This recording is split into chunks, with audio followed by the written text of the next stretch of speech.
Good morning, everyone. This is Tile Creek Rock back for another day here on the ARK. We're going to do another episode of Who Has the Best Dinos in All of ARK. And this episode is going to be about the Pteranodon. Well, if you're a new ARK player and you've been playing for a few weeks and you finally reached level 38 and unlocked a Pteranodon saddle, first thing you're going to want to do is go out and get you a Pteranodon. Pteranodon is the most game-changing creature in all of ARK. You can actually fly long distances and up in the air and see the terrain, and it just completely changes the game. Once you get you a Pteranodon, you can fly over creatures that you couldn't even get close to before and actually see raptor packs and carnivores and T-Rexes and allosaur packs, wolf packs, saber-tooths, terror birds, all the dangerous carnivores. You can actually fly over and see them now without just walking into a pack and dying instantly. So it's really a big game changer. But you quickly figure out once you've tamed a Pteranodon, they've got very little carrying capacity and very little stamina. In fact, you're out on top of the world flying around on your Pteranodon, not paying much attention to your stamina bar, and all of a sudden you start slowly gliding down to the ground. And you're looking down there, and there's really nothing you can do except go down, and you're seeing a raptor pack come running up while you're slowly going to the ground, and you've got probably about half a minute to realize that there's nothing you can do. You're fixing to die, and you're fixing to lose your Pteranodon because your Pteranodon's out of stamina, and when you hit the ground, you're just going to have to jump off and start fighting that raptor pack. And if you're only level 38, you're probably not going to win unless you've got some good weapons already. And if you're on a Pteranodon, most likely you've had to dump most of your heavy items back at base so you could just fly around. But anyway, after a few experiences with dying on your Pteranodon, you decide you want to make you a much better Pteranodon. So you start taming up high-level Pteranodons. And then you start using ARK's breeding system to combine the stats of the best Pteranodons you could find. ARK has a really cool breeding system where you can tame up a whole bunch of high-level creatures, and they've all got different stats, and you can combine those stats with a lot of breeding and get all the best stats into one dinosaur. But anyway, I've spent a lot of time doing this here. Here's the 6 parents of the super dino I've been breeding. And this one right here is a 217, which means it was a 145 originally, and it had the best health I could find on a Pteranodon. It had 2,300 or 2,343 health. Let's see what the actual number is here if I can look into its stats.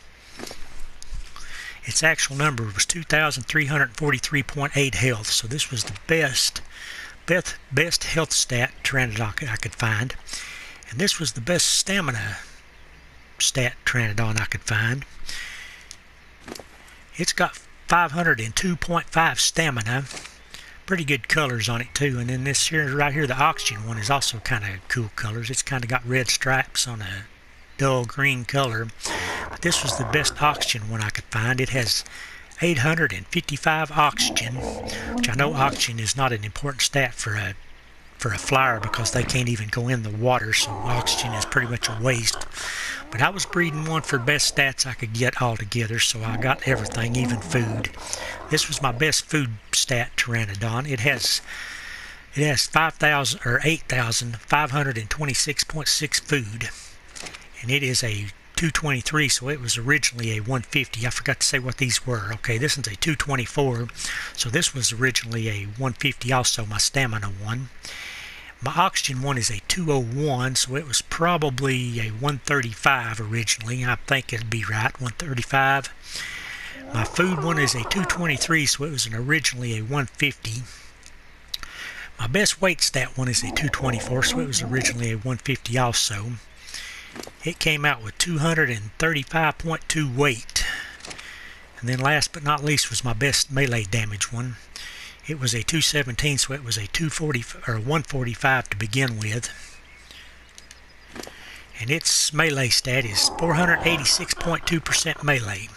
So those were the 6 best stat Pteranodons I could find, and I tamed a lot of them. I probably tamed well over 100 Pteranodons to get those six right there, and I combined all those stats together. It took me a long time to combine them all together, but I finally did. And I got this guy right here. We got a 295 Pteranodon.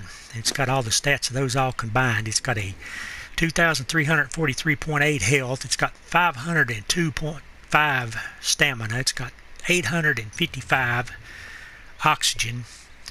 It's got 8,556 food. It's got 235.2 weight and 486.5% melee damage. So that is the best stats I could put together on a Pteranodon. This is my best base stat Pteranodon I could build on this map, or actually on the last two maps. Actually, I've been combining stats from both of them.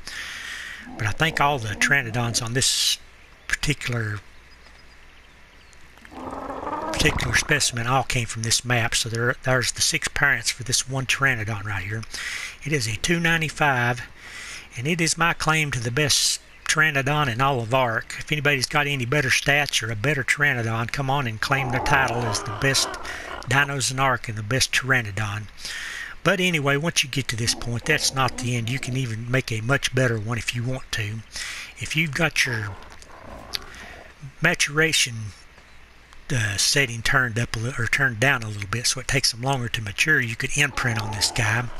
I could not imprint on this because all my settings are on default except for my difficulty level. I've got the difficulty turned all the way up so I can get level 150 creatures. But I don't have the maturation rate turned up, so these Pteranodons will grow up before you can imprint on them. But if you turn your maturation where they'll take a little longer to grow up, you can imprint on them and get a 20% improvement in all your stats except for oxygen and stamina, which that would be a huge improvement if you could imprint on them. But anyway, I was going to say something else about your Pteranodons. When you're taming Pteranodons to get your best levels, don't just tame the 150s, tame the 130s and the 135s and the 140s and the 145s also, because you'd be surprised at how many times a 135 will have a better stat than a 150 will.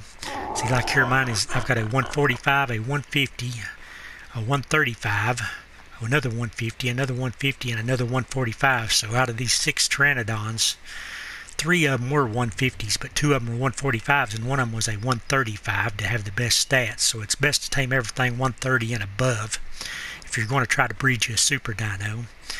And then after you get this, you can go a little bit further still, or actually you can go a lot further still yet. You can start doing mutations. I got a couple of mutations here. I've got this one right here. If you get a mutation on a 295, it is going to come out 297.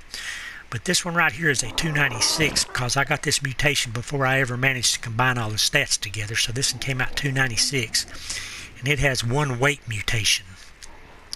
Let me show you what that does. You get an extra 2 points on your level. You'd go from 295 to a 297, and your weight stat would go from 235. I think it was 235 point something.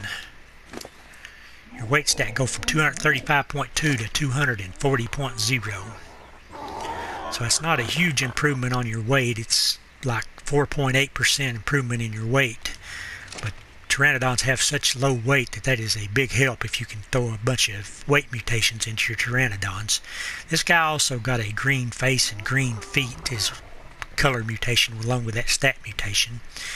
And here's another mutation I might as well show off real quick. This one's a 296, but like I said, if you get one mutation on a 295, it's going to go to 297. These 2 mutations, I just got them before I got my final Pteranodon. That's why they're 296s.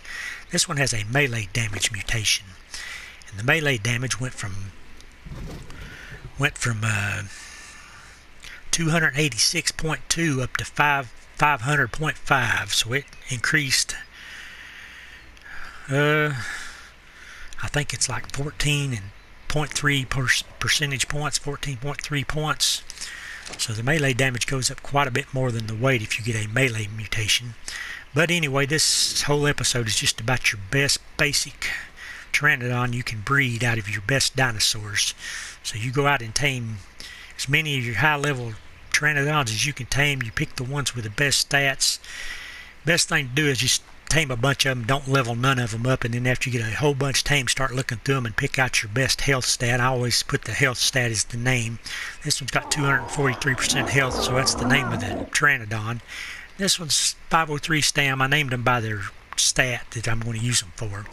So that's named 855 oxygen. That was named 2526 food. That was named 235 weight, and that was named 486 damage. And then I bred them and got this one basic super dino here. When you get to this point, you can, like I said, you can prove on it. This is what we're looking for, the best basic Pteranodon you can breed on ARK. And this is my example, and this is my claim to the best Pteranodon in all of ARK. And if you've got a better one, come on here and claim the title. And if you like this video, I'd like to see more videos like this. I'm thinking about doing maybe Uranus's next. Give me a big thumbs up and a comment and tell me what kind of stats you've got on your Pteranodons. And thanks again for watching. This is Ty Creek Rock and the best Pteranodon in all of ARK, signing out.